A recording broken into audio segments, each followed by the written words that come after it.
तिशाबी एलिय्याह जो गिलाद के परदेशियों में से था, उसने आहाब से कहा, इज़राइल का परमेश्वर यहोवा जिसके सम्मुख मैं उपस्थित रहता हूँ, उसके जीवन की शपथ, इन वर्षों में मेरे बिना कहे ना तो मेंह बरसेगा और ना ओस पड़ेगी। तब यहोवा का यह वचन उसके पास पहुँचा, यहाँ से चलकर पूर्व की ओर जा और करीत नामक नाले में जो यरदन के पूर्व है छिप जा। उसी नाले का पानी तू पिया कर, और मैंने कौवों को आज्ञा दी है कि वे तुझे वहाँ खिलाएंगे। यहोवा का यह वचन मानकर वह यरदन के पूर्व और करीत नामक नाले में जाकर छिपा रहा, और सवेरे और सांझ को कौवे उसके पास रोटी और मांस लाया करते थे, और वह नाले का पानी पिया करता था। कुछ दिनों के बाद उसे देश में वर्षा न होने के कारण नाला सूख गया। तब यहोवा का यह वचन उसके पास पहुंचा, चलकर सिदोन के सारपत नगर पे जाकर वहीं रह। सुन, मैंने वहाँ की एक विधवा को तेरे खिलाने की आज्ञा दी है। अतः वह वहाँ से चल दिया और सरपत को गया। नगर के फाटक के पास पहुंचकर उसने क्या देखा कि एक विधवा लकड़ी बिन रही है। उसको बुलाकर उसने कहा, किसी पात्र में मेरे पीने का थोड़ा पानी ले आ। जब वह लेने जा रही थी तो उसने उसे पुकार के कहा, अपने हाथ में एक टुकड़ा रोटी भी ले मेरे पास लेती आना। उसने कहा, तेरे परमेश्वर यहोवा के जीवन की शपथ, मेरे पास एक भी रोटी नहीं है, केवल घड़े में मुट्ठी भर मैदा और कुप्पी में थोड़ा सा तेल है, और मैं 2-1 लकड़ी बिनकर लिए जाती हूँ कि अपने और अपने बेटे के लिए उसे पकाऊं और हम उसे खाएं, फिर मर जाएं। एलिय्याह ने उससे कहा, मत डर, जाकर अपनी बात के अनुसार कर, परंतु पहले मेरे लिए एक छोटी सी रोटी बनाकर मेरे पास ले आ। फिर इसके बाद अपने और अपने बेटे के लिए बनाना, क्योंकि इज़राइल का परमेश्वर यहोवा यूँ कहता है कि जब तक यहोवा भूमि पर मेंह ना बरसाएगा, तब तक ना तो उसे घड़े का मैदा समाप्त होगा और ना उस कुप्पी का तेल घटेगा। तब वह चली गई और एलिय्याह के वचन के अनुसार किया। तब से वह और स्त्री और उसका घराना बहुत दिन तक खाते रहे, यहोवा के उस वचन के अनुसार जो उसने एलिय्याह के द्वारा कहा था। ना तो उस घड़े का मैदा समाप्त हुआ और ना उस कुप्पी का तेल घटा। इस बातों के बाद उस स्त्री का बेटा जो घर की स्वामिनी थी रोगी हुआ, और उसका रोग यहाँ तक बढ़ गया कि उसका माँ सांस लेना बंद हो गया। तब वह एलिय्याह से कहने लगी, हे परमेश्वर के जन, मेरा तुझसे क्या काम? क्या तू इसलिए मेरे यहाँ आया है कि मेरे बेटे की मृत्यु का कारण हो और मेरे पाप का स्मरण दिलाए? उसने उससे कहा, अपना बेटा मुझे दे। तब वह उसे उसकी गोद से लेकर उस अटारी पर ले गया जहाँ वह स्वयं रहता था, और अपनी खाट पर लिटा दिया। तब उसने यहोवा को पुकार कर कहा, हे मेरे परमेश्वर यहोवा, क्या तू इस विधवा का बेटे को मार डालकर जिसके यहाँ मैं टिका हूँ, इस पर भी विपत्ति ले आता है? तब वह बालक पर 3 बार पसर गया और यहोवा को पुकार कर कहा, हे मेरे परमेश्वर यहोवा, इस बालक का प्राण इससे फिर डाल दे। एलिय्याह की यह बात यहोवा ने सुन ली और बालक का प्राण उसमें फिर आ गया और वह जी उठा। तब एलिय्याह बालक को अटारी पर से नीचे घर में ले गया और एलिय्याह ने यह कहकर उसकी माता के हाथ में सौंप दिया, देख तेरा बेटा जीवित है। स्त्री ने एलिय्याह से कहा, अब मुझे निश्चित हो गया है कि तू परमेश्वर का जन है और यहोवा का जो वचन तेरे मुंह से निकलता है वह सच होता है। बहुत दिन के बाद 3रे वर्ष में यहोवा का यह वचन एलिय्याह के पास पहुंचा, जाकर अपने आप को आहाब को दिखा और मैं भूमि पर मेंह बरसा दूंगा। तब एलिय्याह अपने आप को आहाब को दिखाने गया। उस समय शोमरोन में अकाल भारी था। आहाब ने ओबगाह को, जो उसके घराने का दीवाना था, बुलवाया। ओबगाह ने यहोवा का भय यहाँ तक मानता था कि जब ईजाबेल यहोवा के नबियों को नष्ट करती थी, तब ओबगाह ने 100 नबियों को लेकर 50-50 करके गुफाओं में छिपा रखा और अन्य जल देकर उनका पालन पोषण करता रहा। और आहाब ने ओबगाह से कहा, देश में जल के सब स्रोतों और सब नदियों के पास जा, कदाचित इतनी घास मिले कि हम घोड़ों को खच्चरों को जीवित बचा सकें और हमारे सब पशु ना मर जाएं। अतः उन्होंने आपस में देश बांटा कि उसमें होकर चलें। एक और आहाब और दूसरी ओर ओबगाह चला। ओबगाह मार्ग में था कि एलिय्याह उसको मिला। उसे पहचान कर वह मुंह के बल गिरा और कहा, हे मेरे प्रभु एलिय्याह, क्या तू है? उसने कहा, हाँ मैं ही हूँ। जाकर अपने स्वामी से कह, एलिय्याह यहाँ है। उसने कहा, मैंने ऐसे क्या पाप किया है कि तू मुझे मरवा डालने के लिए आहाब के हाथ करना चाहता है? तेरे परमेश्वर यहोवा के जीवन की शपथ, कोई ऐसी जाति या राज नहीं जिसमें मेरे स्वामी ने तुझे ढूंढने को भेजा ना हो। और जब उन लोगों ने कहा वह यहाँ नहीं है, तब उसने उस राज या जाति को उसकी शपथ खिलाई कि एलिय्याह नहीं मिला। और अब तू कहता है, जाकर अपने स्वामी से कह कि एलिय्याह यहाँ है। फिर ज्यों ही मैं तेरे पास से चला जाऊंगा, त्यों ही यहोवा का आत्मा तुझे ना जाने कहाँ उठा ले जाए। अतः जब मैं जाकर आहाब को बताऊंगा और तू उसे ना मिलेगा, तब वह मुझे मार डालेगा। परंतु मैं तेरे दास अपने लड़कपन से यहोवा का भय मानता आया हूँ। क्या मेरे प्रभु को यह नहीं बताया गया कि जब ईजाबेल यहोवा के नबियों को घात करती थी, तब मैंने क्या किया कि यहोवा के नबियों में से 100 लेकर 50-50 करके गुफाओं में छिपा रखा और उन्हें अन्न जल देकर पालता रहा। फिर अब तू कहता है, जाकर अपने स्वामी से कह कि एलिय्याह मिल गया, तब वह मुझे घात करेगा। एलिय्याह ने कहा, सेनाओं का यहोवा जिसके सामने मैं रहता हूँ, उसके जीवन की शपथ, आज मैं अपने आप को उसे दिखलाऊंगा। तब ओबगाह आहाब से मिलने गया और उसको बता दिया कि आहाब एलिय्याह से मिलने चला। एलिय्याह को देखते ही आहाब ने कहा, हे इज़राइल के सताने वाले, तू ही है। उसने कहा, मैंने इज़राइल को कष्ट नहीं दिया, परंतु तू ही ने और तेरे पिता के घराने ने दिया, क्योंकि तू यहोवा की आज्ञाओं को टालकर बाल देवताओं की उपासना करने लगे हो। अब दूत भेजकर सारे इज़राइल को और बाल के सारे 400 नबियों को, अशेर के 400 नबियों जो ईजाबेल की मेज पर खाते हैं, मेरे पास करमेल पर्वत पर इकट्ठा कर ले। तब आहाब ने सारे इज़राइलियों को बुला भेजा और नबियों को करमेल पर्वत पर इकट्ठा किया। और एलिय्याह सब लोगों के पास आकर कहने लगा, तुम कब तक दो विचारों में लटके रहोगे? यदि यहोवा परमेश्वर हो तो उसके पीछे हो लो, और यदि बाल हो तो उसके पीछे हो लो। लोगों ने उसके उत्तर में एक भी बात ना कही। तब एलिय्याह ने लोगों से कहा, यहोवा के नबियों में से केवल मैं ही रह गया हूँ और बाल के नबी 450 मनुष्य हैं। इसलिए 2 बछड़े लाकर हमें दिए जाएं और वे एक अपने लिए चुनकर उसे टुकड़े टुकड़े कर लकड़ी पर रख दें और कुछ आग ना लगाएं, और मैं दूसरे बछड़े को तैयार करके लकड़ी पर रखूँगा, कुछ आग ना लगाऊंगा। तब तुम अपने देवताओं से प्रार्थना करना और मैं अपने यहोवा से प्रार्थना करूँगा, और जो आग गिराकर उत्तर दे वही परमेश्वर ठहरे। तब सब लोग बोल उठे, अच्छी बात है। और एलिय्याह ने बाल के नबियों से कहा, पहले तुम एक बछड़ा चुनकर तैयार कर लो, क्योंकि तुम तो बहुत हो। तब अपने देवता से प्रार्थना करना, परंतु आग न लगाना। तब उन्होंने उस बछड़े को जो उन्हें दिया था लेकर तैयार किया, और भोर से लेकर दोपहर तक वह यह कहकर बाल से प्रार्थना करते रहे कि हे बाल हमारी सुन, हे बाल हमारी सुन। परंतु ना कोई शब्द और ना कोई उत्तर देने वाला हुआ।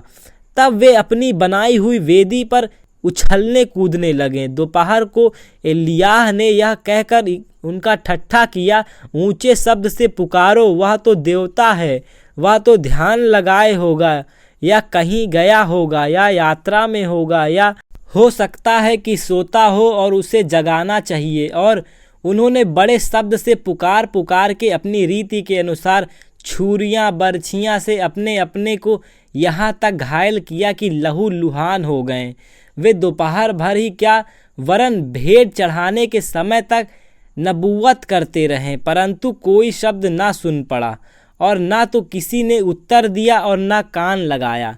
तब एलिय्याह ने सब लोगों से कहा, मेरे निकट आओ, और सब लोग उसके निकट आए। तब उसने यहोवा की वेदी की जो गिराई गई थी मरम्मत की। फिर एलिय्याह ने याकूब के पुत्र की गिनती के अनुसार, जिसके पास यहोवा का यह वचन आया था, तेरा नाम इज़राइल होगा, 12 पत्थर छांटे और उन पत्थरों से यहोवा के नाम की एक वेदी बनाई और उसके चारों ओर इतना बड़ा एक गड्ढा खोदा कि उसमें 2 सआ बीज समा सके। तब उसने वेदी पर लकड़ी को सजाया और बछड़े को टुकड़े टुकड़े काट कर लकड़ी पर रख कर और कहा, 4 घड़े पानी भर के होम बलि पशु लकड़ी पर उड़ेर दो। तब उसने कहा, दूसरी बार वैसा ही करो। तब लोग ने दूसरी बार वैसा ही किया। फिर उसने कहा, तीसरी बार करो। तब लोगों ने तीसरी बार भी वैसा ही किया और जल वेदी के चारों ओर बह गया और गड्ढे को भी उसने जल से भर दिया। फिर भेंट चढ़ाने के समय एलिय्याह नबी समीप जाकर कहने लगा, हे अब्राहम, इसहाक और इज़राइल के परमेश्वर यहोवा, आज यहाँ प्रकट कर कि इज़राइल में तू ही परमेश्वर है और मैं तेरा दास हूँ और मैंने ये सब काम तुझसे वचन पाकर किए हैं। हे यहोवा, मेरी सुन कि लोग जान लें कि हे यहोवा, तू ही परमेश्वर है और तू ही उनका मन लौटा लेता है। तब यहोवा की आँख आकाश से प्रकट हुई और होम बलि को लकड़ी और पत्थरों और धूलि समेत भस्म कर दिया और गड्ढे में का जल भी सुखा दिया। यह देख सब लोग मुंह के बल गिरकर बोल उठे, यहोवा ही परमेश्वर है, यहोवा ही परमेश्वर है। एलिय्याह ने उनसे कहा, बाल के नबियों को पकड़ लो, उनमें से एक भी छूटने न पाए। तब उन्होंने उसको पकड़ लिया और एलिय्याह ने उन्हें नीचे किशोन के नाले में लेकर मार डाला। फिर एलिय्याह ने अहाब से कहा, उठकर खा पी, क्योंकि भारी वर्षा की सनसनाहट सुन पड़ती है। तब अहाब खाने पीने चला गया और एलिय्याह कर्मेल की चोटी पर चढ़ गया और भूमि पर गिर कर अपना मुंह घुटनों के बीच किया और उसने अपने सेवक से कहा, चढ़कर समुद्र की ओर दृष्टि करके देख। तब उसने चढ़कर देखा कि लौट कर कहा, कुछ नहीं दिखता। एलिय्याह ने कहा, फिर 7 बार जा। 7वीं बार उसने कहा, देख, समुद्र में से एक हाथ का सा छोटा बादल उठ रहा है। एलिय्याह ने कहा, अहाब के पास जाकर कह, रथ जुतवा कर नीचे जा, कहीं ऐसा ना हो कि तू वर्षा के कारण रुक जाए। थोड़ी ही देर में आकाश वायु से उड़ाई हुई घटाओं और आंधी से काला हो गया और भारी वर्षा होने लगी और अहाब सवार होकर इज्रेल को चला। तब यहोवा की शक्ति एलिय्याह पर ऐसी हुई कि वह कमर बांधकर अहाब के आगे आगे इज्रेल तक दौड़ता चला गया। तब अहाब ने ईजाबेल को एलिय्याह के सब काम विस्तार से बताएं कि उसने सब नबियों को तलवार से किस प्रकार मार डाला। तब ईजाबेल ने एलिय्याह से पास एक दूत के द्वारा कहला भेजा, यदि मैं कल इसी समय तक तेरे प्राण उनका सा न कर डालूं तो देवता मेरे साथ वैसा ही वरन उससे भी अधिक करें। यह देख एलिय्याह अपना प्राण लेकर भागा और यहूदा के बेशर्बा को पहुंचकर अपने सेवक को वहीं छोड़ दिया, परंतु वह स्वयं जंगल में एक दिन के मार्ग पर जाकर एक झाऊ के पेड़ तले बैठ गया। वहां उसने यह कहकर अपनी मृत्यु मांगी, हे यहोवा, बस है, अब मेरे प्राण ले ले, क्योंकि मैं अपने पुरखाओं से अच्छा नहीं हूँ। वह झाऊ के पेड़ तले लेटकर सो गया और देखो, एक दूत ने उसे छूकर कहा, उठकर खा। उसने दृष्टि करके क्या देखा कि मेरे सिनहारे पत्थरों पर पकी हुई एक रोटी और एक सुराही पानी रखा है। तब उसने खाया और पिया, फिर लेट गया। दूसरी बार यहोवा का दूत आया और उसे छूकर कहा, उठ खा, क्योंकि तुझे बहुत लंबी यात्रा करनी है। तब उसने उठकर खाया पिया और उसी भोजन से बल पाकर 40 दिन 40 रात चलते चलते परमेश्वर के पर्वत होरेब को पहुंचा। वहां वह एक गुफा में जाकर टिका और यहोवा का यह वचन उसके पास पहुंचा, हे एलिय्याह, तेरा यह क्या काम? उसने उत्तर दिया, सेनाओं के परमेश्वर यहोवा के निर्मित मुझे बड़ी जलन हुई है, क्योंकि इस्राएलियों ने तेरी वाचा टाल दी है, तेरे वेदियों को गिरा दिया और तेरे नबियों को तलवार से घात किया है। मैं ही अकेला रह गया हूँ और वे मेरे प्राण के भी खोजी हैं। उसने कहा, निकल कर यहोवा के सम्मुख पर्वत पर खड़ा हो। और यहोवा पास से होकर चला और यहोवा के सामने एक बड़ी प्रचंड आंधी से पहाड़ फटने और चट्टान टूटने लगे। तो भी यहोवा उस आंधी में ना था। फिर आंधी के बाद भूकंप हुआ, तो भी यहोवा उस भूकंप में ना था। फिर भूकंप के बाद आग दिखाई दी, तो भी यहोवा उस आग में ना था। फिर आग के बाद एक दबा हुआ धीमा शब्द सुनाई दिया। यह सुनते ही एलिय्याह ने अपना मुंह चादर से ढांपा और बाहर जाकर गुफा के द्वार पर खड़ा हुआ। फिर एक शब्द उसे सुनाई दिया, हे एलिय्याह, तेरा यहाँ क्या काम? उसने कहा, मुझे सेनाओं के परमेश्वर यहोवा के निर्मित बड़ी जलन हुई है, क्योंकि इस्राएलियों ने तेरी वाचा टाल दी और तेरे वेदियों को गिरा दिया और तेरे नबियों को तलवार से घात किया, और मैं ही अकेला रह गया हूँ और वे मेरे प्राण के खोजी हैं।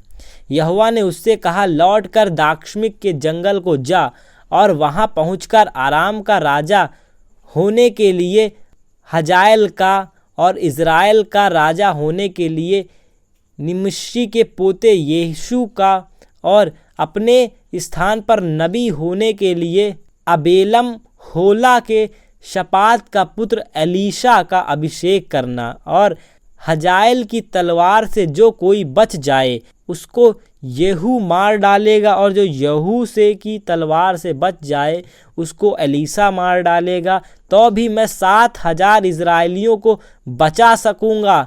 ये तो वे सब हैं जिन्होंने ना तो बाल के आगे घुटने टेके और ना मुंह से उसे चूमा। तब वह वहां से चल दिया और शपात का पुत्र एलीशा उसे मिला, जो 12 जोड़ी बैल अपने आगे किए हुए स्वयं बराहवी के साथ होकर हल जोत रहा था। उसके पास जाकर एलिय्याह ने अपनी चादर उस पर डाल दी। तब वह बैलों को छोड़ एलिय्याह के पीछे दौड़ा और कहने लगा, मुझे अपने माता पिता को चूमने दे, तब मैं तेरे पीछे चलूँगा। उसने कहा, लौट जा, मैंने तुझसे क्या किया है? तब वह उसके पीछे से लौट गया और एक जोड़ी बैल लेकर बलि की और बैलों का सामान जलाकर उनका मांस पका के अपने लोगों को दे दिया और उन्होंने खाया। तब वह कमर बांधकर एलिय्याह के पीछे चला और उसकी सेवा टहल करने लगा। अराम के राजा बेन्यादद ने अपनी सारी सेना इकट्ठी की और उसके साथ 32 राजा और घोड़े और रथ थे। उन्हें संग लेकर उसने शोम्रोन पर चढ़ाई की और उसे घेर के उसके विरुद्ध लड़ा। तब उसने नगर में इज़राइल के राजा आहाब के पास दूत को यह कहने के लिए भेजा, बेन्यादद तुझसे यूं कहता है, तेरे चांदी सोना मेरा है और तेरी स्त्रियां और बच्चे जो उत्तम हैं वह भी सब मेरे हैं। इज़राइल के राजा ने उसके पास कहला भेजा, हे मेरे प्रभु, हे राजा, तेरे वचन के अनुसार मेरा जो कुछ है सब तेरा है। उन्हीं दूतों ने फिर आकर कहा, बेन्यादद तुझसे यूं कहता है, मैंने तेरे पास यह कहला भेजा था कि तुझे अपनी चांदी, सोना और स्त्री और बाल बच्चे भी मुझे देने पड़ेंगे, परंतु कल इसी समय मैं अपने कर्मचारियों को तेरे पास भेजूंगा और वे तेरे कर्मचारियों के घरों में ढूंढ ढांड करेंगे और तेरी जो जो मन भावनी वस्तुएं निकालें उन्हीं वे अपने अपने हाथ में लेकर आएंगे। तब इज़राइल के राजा ने अपने देश के सब पुरनियों को बुलवाकर कहा, सोच विचार करो कि वह मनुष्य हमारी हानि की या अभिलाषी है। उसने मुझसे मेरी स्त्री, बालक, चांदी, सोना मांग भेजा है और मैंने इनकार न किया। तब सब पुरनियों ने और सब साधारण लोगों ने उससे कहा, उसकी ना सुनना और ना मानना। तब राजा ने बेन्हदद के दूत से कहा, मेरे प्रभु राजा से मेरा ओर से कहो, जो कुछ तूने पहले अपने दास से चाहा था वह तो मैं करूँगा, परंतु यह मुझसे ना होगा। तब बेन्हदद के दूतों ने जाकर उसे यह उत्तर सुना दिया। तब बेन्हदद ने अहाब के पास कहला भेजा, यदि शोमरोन में इतनी धूल निकले कि मेरे सब पीछे चलने वाले की मुट्ठी भर जाए, तो देवता मेरे साथ ऐसा ही वरन इससे भी अधिक करें। इसलिए इज़राइल के राजा ने उत्तर देकर कहा, उससे कहो, जो हथियार बांधता हो वह उसके समान ना फूले जो उन्हें उतारता हो। यह वचन सुनते ही वह जो अन्य राजाओं समेत डेरों में पी रहा था, उसने अपने कर्मचारियों से कहा, पांति बांधो। तब उन्होंने नगर के विरुद्ध पांति बांधी। तब एक नबी ने इज़राइल के राजा आहाब के पास जाकर कहा, यहोवा तुझसे यूँ कहता है, यह बड़ी भीड़ जो तूने देखी है उस सब को मैं आज तेरे हाथ में कर दूंगा। इससे तू जान लेगा कि मैं यहोवा हूँ। आहाब ने पूछा, किसके द्वारा? उसने कहा, यहोवा यूँ कहता है, प्रदेश के हकीमों के सेवकों के द्वारा। फिर उसने पूछा, युद्ध कौन आरंभ करेगा? उसने उत्तर दिया, तू ही। तब उसने प्रदेशों के हकीमों के सेवकों की गिनती ली और वे 232 निकले, और उनके बाद उसने सब इज़राइली लोगों की गिनती ली और वे 7,000 निकले। ये दोपहर को निकल गए। उस समय बेन्हदद अपने सहायक 32 राजाओं समेत डेरों में शराब पीकर मतवाला हो रहा था। प्रदेशों के हकीमों के सेवक पहले निकले। तब बेन्हदद के दूत भेजे और उन्होंने उससे कहा, शोमरोन से कुछ मनुष्य निकल आते हैं। उसने कहा, चाहे वे मेल करने को निकले हों चाहे लड़ने को, तो भी उन्हें जीवित ही पकड़ लाओ। तब प्रदेश के हकीमों के सेवक और उनके पीछे की सेना के सिपाही नगर से निकले और वे अपने अपने सामने के पुरुष को मारने लगे और आरामी भागे, और इज़राइल ने उनका पीछा किया। और आराम का राजा बेन्हदद सवारों के संग घोड़ों पर चढ़ा और भागकर बच गया। तब इज़राइल के राजा ने भी निकलकर घोड़ों और रथों को मारा और अमारियों को बड़ी मार से मारा। तब उस नबी ने इज़राइल के राजा के पास जाकर कहा, जाकर लड़ाई के लिए अपने को दृढ़ कर और सचेत होकर सोच कि क्या करना है, क्योंकि नए वर्ष के लगते ही आराम का राजा फिर तुझ पर चढ़ाई करेगा। तब आराम के राजा ने कर्मचारियों के उनसे कहा, उन लोगों का देवता पहाड़ी देवता है, इस कारण वे हम पर प्रबल हुए। इसलिए हम उनसे चौरस भूमि पर लड़ें तो निश्चय हम उन पर प्रबल हो जाएंगे। और यह भी काम कर, अर्थात सब राजाओं का पद ले ले और उनके स्थान पर सेनापति को ठहरा दे। फिर एक और सेना जो तेरी उस सेना के बराबर हो नष्ट हो गई है। घोड़ों के बदले घोड़ा और रथ के बदले रथ अपने लिए गिन ले। तब हम चौरस भूमि पर उनसे लड़ें और निश्चय उन पर प्रबल हो जाएंगे। उनकी यह सम्मति मानकर बेहनादद ने वैसा ही किया। नए वर्ष के लगते ही बेहनादद ने अमोरियों को इकट्ठा किया और इज़राइल से लड़ने के लिए अपेक को गया, और इज़राइल भी इकट्ठे किए गए और उनके भोजन की तैयारी हुई। तब वे उनका सामना करने को गए और इज़राइल ने उनके सामने डेरे डालकर बकरियों के 2 छोटे झुंड से देख पड़े, परंतु अमोरियों से देश भर गया।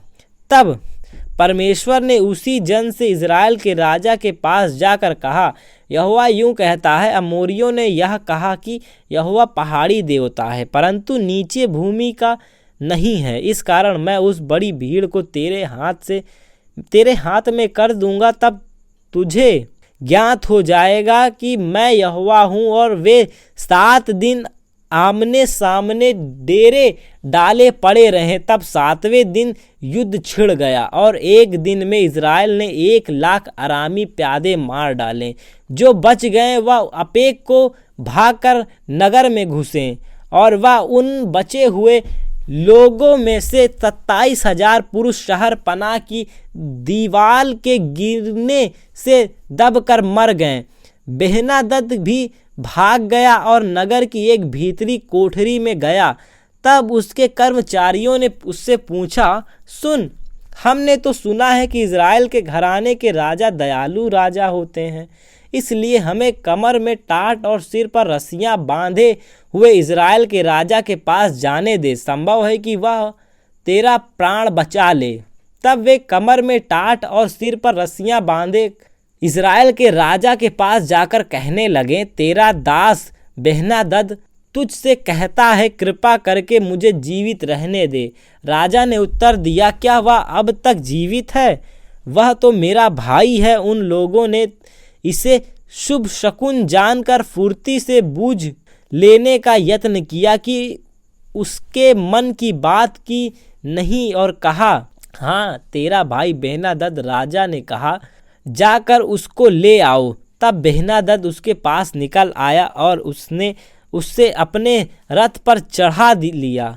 तब बेहनादद ने उससे कहा, जो नगर मेरे पिता ने तेरे पिता से लिए थे उनको मैं फेर दूंगा, और मेरे पिता ने सोमरोन में अपने लिए सड़कें बनवाई, वैसे ही तू दाशमिक में सड़कें बनवाना। अब अहाबा ने कहा, मैं इसी वाचा पर तुझे छोड़ देता हूँ। तब उसने बेहनादद से वाचा बांधकर उसे स्वतंत्र कर दिया। इसके बाद नबियों के चेलों में से एक जन ने यहोवा से वचन पाकर अपने संगी से कहा, मुझे मार। तब उस मनुष्य ने उससे मारने से इनकार किया। तब उसने उससे कहा, तू ने यहोवा का वचन नहीं माना, इस कारण सुन, जो ही तू मेरे पास से चला जाएगा त्यों ही एक सिंह तुझे मार डालेगा। तब जो ही वह उसके पास से चला गया त्यों ही उसे एक सिंह मिला और उसको मार डाला। फिर उसको दूसरा मनुष्य मिला, उससे भी उसने कहा, मुझे मार, और उसने उसको ऐसा मारा कि वह घायल हुआ। तब वह नबी चला गया और आँखों को पगड़ी से ढांप कर राजा की बाट जोहता हुआ मार्ग पर खड़ा रहा। तब जब राजा पास से होकर जा रहा था, तब उसने उसकी दुहाई देकर कहा, जब तेरा दास युद्ध क्षेत्र में गया था, तब कोई मनुष्य मेरी ओर मुड़कर किसी मनुष्य को मेरे पास से ले आया और मुझसे कहा, इस मनुष्य की चौकसी कर, यदि यह किसी रीति छूट जाए तो उसके प्राण के बदले तुझे अपना प्राण देना होगा, नहीं तो किन्नार भर चांदी देना पड़ेगा। उसके बाद तेरा दास इधर उधर काम में फंस गया, फिर वह ना मिला। इसलिए इज़राइल के राजा ने उससे कहा, तेरा ऐसा ही न्याय होगा, तूने आप ही अपना न्याय किया है। नबी ने झट अपनी आंखों से पगड़ी उठाई और इज़राइल के राजा ने उसे पहचान लिया कि वह कोई नबी है।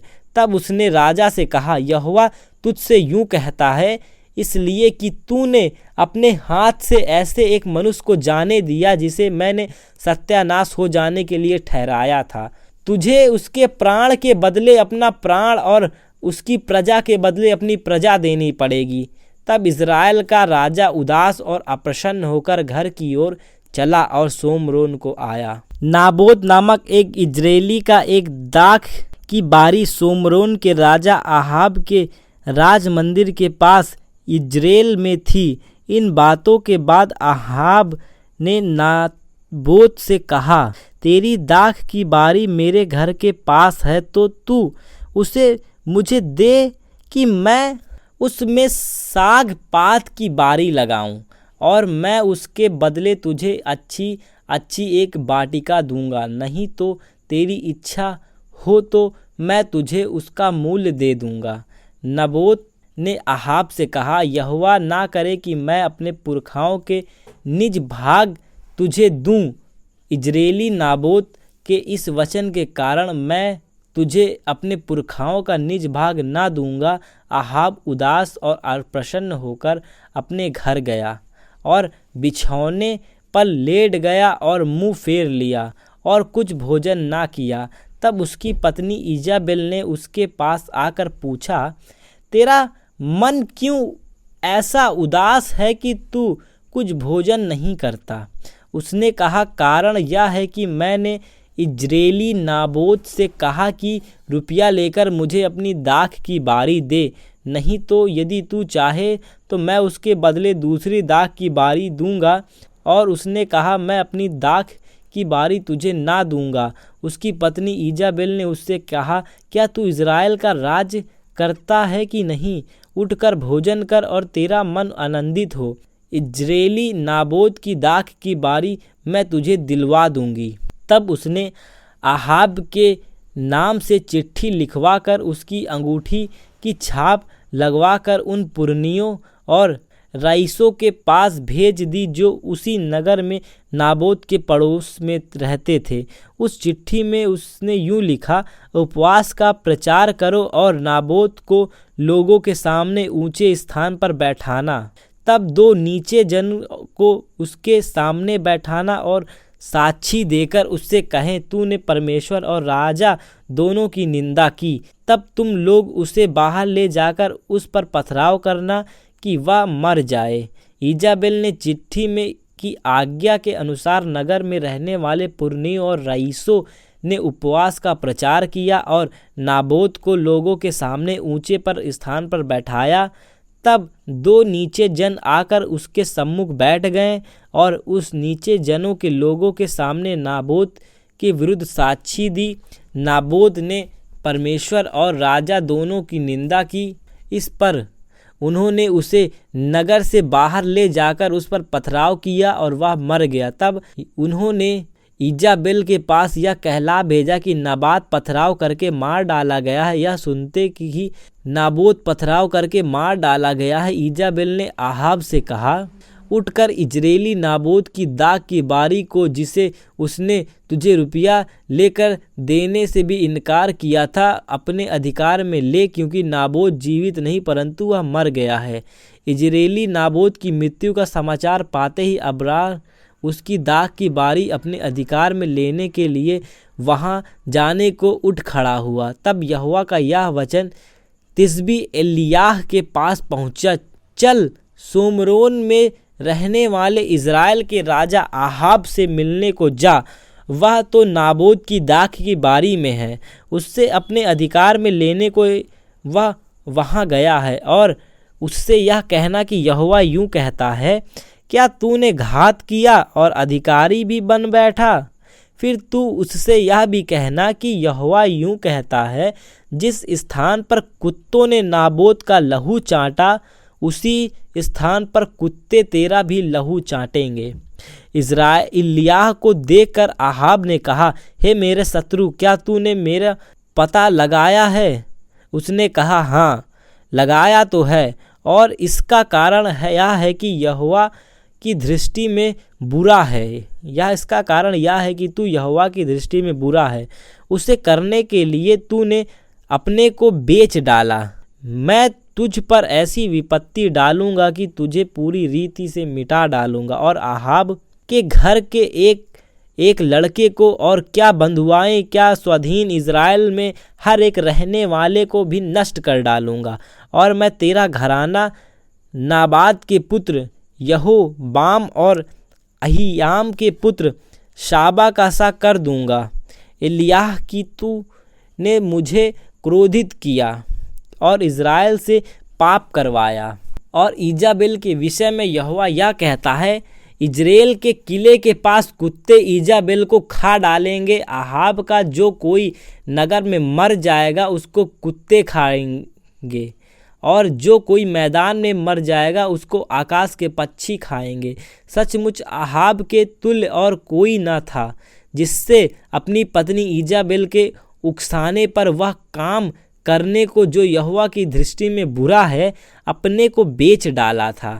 वह तो उन एमोरियों के समान जिनको यहोवा ने इज़राइल के सामने से देश से निकाला था बहुत ही घिनौना काम करता था, अर्थात मूर्तों की उपासना करने लगा था। एलियाह के ये वचन सुनकर अहाब ने अपने वस्त्र फाड़े और अपनी देह पर टाट लपेटकर उपवास करने और टाट की ओढ़े पड़ा रहने लगा और दबे पांवों चलने लगा। तब यहोवा का यह वचन तिस्बी एलियाह के पास पहुंचा, क्या तूने देखा है कि अहाब मेरे सामने नर्म बन गया है? इस कारण कि वह मेरे सामने नर्म बन गया है, मैं वह विपत्ति उसके जीते जी उस पर ना डालूंगा, परंतु उसके पुत्र के दिनों में उसके घराने पर वह विपत्ति भेजूंगा। 3 वर्ष तक अरामी और इज़राइली बिना युद्ध के रहे। तीसरे वर्ष में यहूदा का राजा यहोशापात इज़राइल के राजा के पास गया। तब इज़राइल के राजा ने अपने कर्मचारियों से कहा, क्या तुमको मालूम है कि गिलाद का रमोत हमारा, फिर हम क्यों चुपचाप रहते हैं और उसे आराम के राजा के साथ से क्यों नहीं छीन लेते हैं? और उसने यहोशापात से पूछा, क्या तू मेरे संग गिलाद के रामोत से लड़ने के लिए जाएगा? यहोशापात ने इज़राइल के राजा को उत्तर दिया, जैसा तू है वैसे मैं भी हूँ, जैसे तेरी प्रजा है वैसे ही मेरी भी प्रजा है, और जैसे तेरे घोड़े हैं वैसे मेरे भी घोड़े हैं। फिर यहोशापात ने इज़राइल के राजा से कहा, आज यहोवा की इच्छा मालूम कर ले। तब इज़राइल के राजा ने नाबियों को जो उसके 400 पुरुष थे इकट्ठे करके उनसे पूछा, क्या मैं गिलाद के रामोत से युद्ध करने के लिए चढ़ाई करूं या रुका रहूं? उन्होंने उत्तर दिया, चढ़ाई कर, क्योंकि प्रभु यहोवा राजा के हाथ में कर देगा। परंतु योनातान ने पूछा, क्या यहाँ यहोवा का कोई भी नबी नहीं जिससे हम पूछ लें? इज़राइल के राजा ने यहोशापात से कहा, हाँ, यिम्ला का पुत्र मिकायास का एक पुत्र है जिसके द्वारा हम यहोवा से पूछ सकते हैं, परंतु मैं उससे घृणा करता हूँ, क्योंकि वह मेरे विषय कल्याण की नहीं वरन हानि की ही भविष्यवाणी करता है। यहोशापात ने कहा, राजा ऐसा ना कहे। तब इज़राइल के राजा ने एक हाकिम को बुलवा कर कहा, इम्ला के पुत्र मिकायास को फुर्ती से ले आ। इज़राइल का राजा और यहूदा का राजा यहोशापात अपने अपने राज वस्त्र पहने हुए शोम्रोन के फाटक में एक खुले स्थान में अपने अपने सिंहासन पर विराजे थे, और सब भविष्यद्वक्ता उनके सम्मुख भविष्यवाणी कर रहे थे। तब कनाना के पुत्र सिदकिय्याह ने लोहे के सींग बनवा कर कहा, यहोवा यूँ कहता है, इनसे तू अमारियों के मारते मारते नष्ट कर डालेगा। और सब नबियों ने इसी आशय की भविष्यवाणी करके कहा, गिलाद के समोत पर चढ़ाई कर और तू कृतार्थ हो, क्योंकि यहोवा उसे राजा के हाथ में कर देगा। जो दूत मिकायास को बुलाने गया था उसने उससे कहा, सुन, भविष्यद्वक्ता एक मुँह से राजा के विषय शुभ वचन कहते हैं, तो तेरा बातें उनकी सी हो, तू भी शुभ वचन कहना। मिकायास ने कहा, यहोवा के जीवन की शपथ, जो कुछ यहोवा मुझसे कहे वही मैं कहूँगा। जब वह राजा के पास आया तब राजा ने उससे पूछा, हे मिकायास, क्या हम गिलाद के रामोत से युद्ध करने के लिए चढ़ाई करें या रुके रहें? उसने उसको उत्तर दिया, हाँ, चढ़ाई कर और तू कृतार्थ हो, और यहोवा उसको राजा के हाथ में कर दे। राजा ने उससे कहा, मुझे कितनी बार तुझे शपथ धराकर चिताना होगा कि तू यहोवा का स्मरण करके मुझे सच ही कह। मिकायास ने कहा, मुझे समस्त इज़राइल बिना चरवाहे की भेड़ बकरियां के समान पहाड़ों पर तितर बितर देख पड़ा, और यहोवा का यह वचन आया, वे तो अनाथ हैं, अतएव वे अपने अपने घर कुशल क्षेम से लौट जाएं। तब इज़राइल के राजा ने यहोशापात से कहा, क्या मैंने तुझसे ना कहा था कि वह मेरे विषय कल्याण की नहीं वरन हानि की भविष्यवाणी करेगा? मिकायास ने कहा, इस कारण तू यहोवा का यह वचन सुन, मुझे सिंहासन पर विराजमान यहोवा और उसके पास दाहिने बाएं खड़ी हुई स्वर्ग की समस्त सेना दिखाई दी है। तब यहोवा ने पूछा, अहाब को कौन ऐसा बहकाएगा कि वह गिलाद के रमोत पर चढ़ाई करके खेत आए? तब किसी ने कुछ और किसी ने कुछ कहा। अंत में एक आत्मा पास आकर यहोवा के सम्मुख खड़ी हुई और कहने लगी, मैं उसको बहकाऊंगी। यहोवा ने पूछा, किस उपाय से? उसने कहा, मैं जाकर उसके सब भविष्यद्वक्ताओं में बैठकर उनसे झूठ बुलवाऊंगी। यहोवा ने कहा, तेरा उसको बहकाना सफल होगा, जाकर ऐसा ही कर। तो अब सुन, यहोवा ने तेरे इन सब भविष्यद्वक्ताओं के मुंह में एक झूठ बोलने वाली आत्मा बैठाई, और यहोवा ने तेरे विषय हानि की बात कही। तब कनाना के पुत्र सिदकिय्याह ने मिकायास के निकट जा उसके गाल पर थप्पड़ मारकर पूछा, यहोवा आत्मा तुझे छोड़कर तुझसे बातें करने को किधर गया? मिकायास ने कहा, जिस दिन तू छिपने के लिए कोठरी से कोठरी में भागेगा तब तुझे ज्ञात होगा। तब इज़राइल के राजा ने कहा, मिकायास को नगर के हाकिम आमोन और योआश राजकुमार के पास ले जा और उनसे कह, राजा यूँ कहता है कि इनको बंदी गृह में डालो, और जब तक मैं कुशल क्षेम से ना आऊँ तब तक इसे दुख की रोटी और पानी दिया करो। और मिकायास ने कहा, यदि तू कभी कुशल से ना लौटे तो जान कि यहोवा ने मेरे द्वारा नहीं कहा। फिर उसने कहा, हे लोगों, तुम सब के सब सुन लो। तब इज़राइल के राजा और यहूदा राजा यहोशापात दोनों ने गिलाद के रमोत पर चढ़ाई की, और इज़राइल के राजा ने यहोशापात से कहा, मैं तो भेष बदल कर युद्ध क्षेत्र में जाऊंगा, परंतु तू अपने ही वस्त्र पहने रहना। तब इज़राइल का राजा भेष बदल कर युद्ध क्षेत्र में गया। आराम के राजा ने तो अपने रथों के 32 प्रधानों को आज्ञा दी थी, ना तो छोटों से लड़ो और ना बड़े से, केवल इज़राइल के राजा से युद्ध करो। अतः जब रथों के प्रधानों ने यहोशापात को देखा तब कहा, निश्चय इज़राइल का राजा वही है, और वे उसी से युद्ध करने को मुड़े। तब यहोशापात चिल्ला उठा, यह देखकर कि वह इज़राइल का राजा नहीं है। रथों के प्रधान उसका पीछा छोड़कर लौट गए। तब किसी ने अटकल से एक तीर चलाया, और वह इज़राइल के राजा के झिल्लम और निचले वस्त्र के बीच छेद कर लगा। तब उसने अपने सारथी से कहा, मैं घायल हो गया हूँ, इसलिए बागडोर फेंक कर मुझे सेना में से बाहर निकाल ले चल। और उस दिन युद्ध बढ़ता गया, और राजा अपने रथों में औरों के सहारे अरामियों के सम्मुख खड़ा रहा, और सांझ को मर गया, और उसके घाव का लहू बहकर रथ के पावदान में भर गया। सूर्य डूबते हुए सेना में यह पुकार हुई, हर एक अपने अपने नगर अपने देश को लौट जाए। तब राजा मर गया। तब शोम्रोन को पहुंचाया गया, और शोम्रोन में उसे मिट्टी दी गई। और यहोवा के वचन के अनुसार जब उसका रथ शोम्रोन के पुखारे में धोया गया, तब कुत्तों ने उसका लहू चाट लिया। और वेश्याएं यही स्नान करती थी।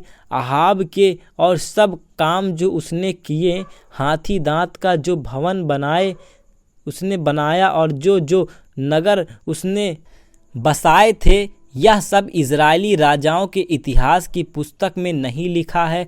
अतः अहाब अपने पुरखाओं के संग सो गया, और उसका पुत्र अहज्याह उसके स्थान पर राज करने लगा। इज़राइल के राजा अहाब के 4थे वर्ष में आसा का पुत्र यहोशापात यहूदा पर राज करने लगा। तब जब यहोशापात राज्य करने लगा तब वह 35 वर्ष का था और 25 वर्ष तक यरूशलेम में राज करता रहा। उसकी माता का नाम अजूबा था जो सिल्ही की बेटी थी, और उसकी चाल सब प्रकार से उसके पिता आशा की सी थी, अर्थात जो यहोवा की दृष्टि में ठीक है वही वह करता रहा और उससे कुछ ना मुड़ा। तो भी ऊंचे स्थान ढाए ना गए। प्रजा के लोग ऊंचे स्थान पर उस समय भी बलि किया करते थे, वे धूप भी जलाया करते थे। यहोशापात ने इज़राइल के राजा से मेल किया। यहोशापात के काम जो वीरता उसने दिखाई और उसने जो जो लड़ाइयाँ की, उन सब क्या यहूदा के राजाओं के इतिहास की पुस्तक में नहीं लिखा है? पुरुषगामियों में से जो उसके पिता आशा के दिनों में रह गए थे, उसको उसने देश में से नष्ट किया। उस समय एदोम में कोई राजा न था, एक नायाब राजकाज का काम करता था। फिर यहोशापात ने तरशीश के जहाज सोना लाने के लिए ओपीर जाने को बलवा किया, परंतु वे एस्यो नगेबेर में टूट गए, इसलिए वह ना जा सकें। तब आहाब के पुत्र अजहियाह ने यहोशापात से कहा, मेरे जहाजियों को अपने जहाजियों के संग जहाज़ों में जाने दे। परंतु यहोशापात ने इनकार किया और यहोशापात अपने पुरखाओं के संग सो गया और उसको उसके पुरखाओं के साथ उसके मूल पुरुष दाऊद के नगर में मिट्टी दी गई और उसका पुत्र यहोराम उसके स्थान पर राज करने लगा। यहूदा के राजा यहोशापात के 17वें वर्ष में आहाब का पुत्र अहज्याह शोमरोन में इज़राइल पर राज करने लगा और 2 वर्ष तक इज़राइल पर राज करता रहा। उसने वहाँ किया जो यहोवा की दृष्टि में बुरा था, और उसकी चाल उसके माता पिता और नबात के पुत्र यहोबाम की सी थी, जिसने इज़राइल से पाप करवाया था। जैसे उसका पिता बाल की उपासना और उसे दंडवत करने से इज़राइल के परमेश्वर यहोवा को क्रोधित करता रहा, वैसे ही अजयाह भी करता रहा।